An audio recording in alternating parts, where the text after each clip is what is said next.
Next speaker, Honorable Member Harish Biran. You have another 3 minutes time. Thank you, Vice Chairman, sir. Sir, this is a legislative process by which 4 laws have been repealed and put into one.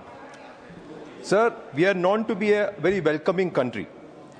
Sir, this law will have an impact and repercussion at the international level because this impacts the foreign citizens who want to travel to our country. Sir, we all know that people come to India for various purposes. Now, sir, the medical purposes, the medical tourism, there are a lot of fine hospitals, there are a lot of pharmaceutical companies over here, so people come over for medical purposes. Yes. In my state, people come over for Ayurvedic treatment in Kottakkal over there. There are people who come for education, very fine universities. There are people who come for religious tourism. So these kind of huge influx of foreign travelers are there to India, sir.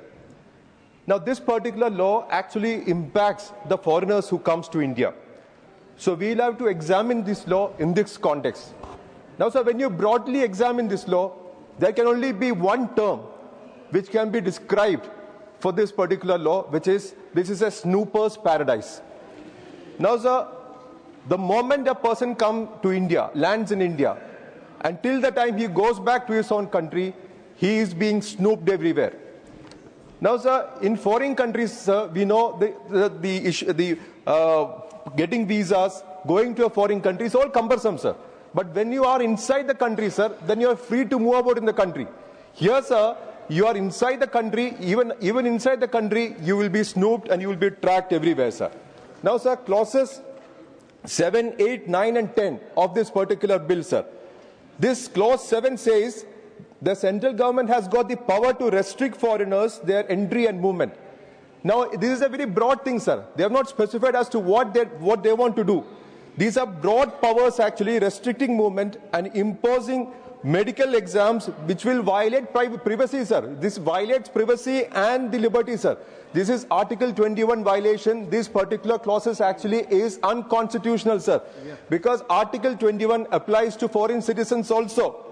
Now, sir, there are burdensome compliances which everyone has to do. If a person is going to the hospital, then the hospital authorities has to report. If a person is going to a hotel has to report. So all these cumbersome procedures are there in this particular bill, sir.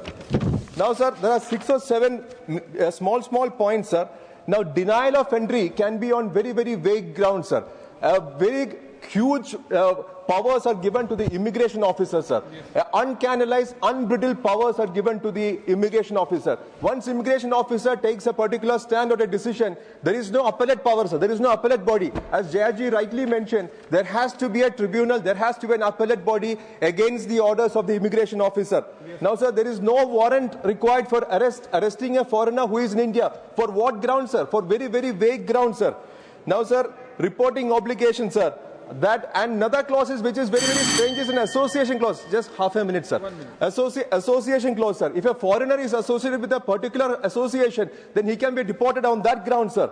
Now, sir, the bill violates all the fundamental rights, sir, by saying that they can be deported without following the due process of law. They can just be caught and deported, sir. Now, it lacks a judicial oversight and it lacks transparency, sir. And there is an overreach of executive power, sir. This executive power overreach, sir, is going to kill this particular bill, sir. And this is going to be tested in the court of law. Once it is tested in the court of law, I am sure that there is violation of Article 14 and Article 21, which are directly applicable to foreign citizens. Therefore, this suggestion should be incorporated. This should be referred to a select committee or a standing committee. That's all I have to say, sir. Thank you. Next speaker.